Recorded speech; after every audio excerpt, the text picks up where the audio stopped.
चिड़िया ने अपनी चोंच में जितना समाया उतना पिया उतना ही लिया।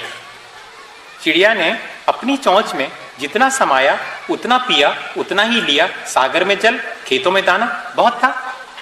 इससे क्या मतलब? होगा बहुत, हमारी चोंच में जितना बनेगा उतना ही लेंगे हम। चिड़िया ने घोंसला बनाया इतना जिसमें समा जाए जीवन अपना।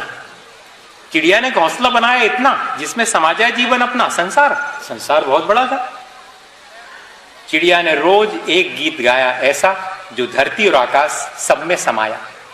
चिड़िया ने रोज एक गीत गाया ऐसा जो धरती और आकाश सब में समाया। चिड़िया ने सदा सिखाया कि एक लेना देना सब आया।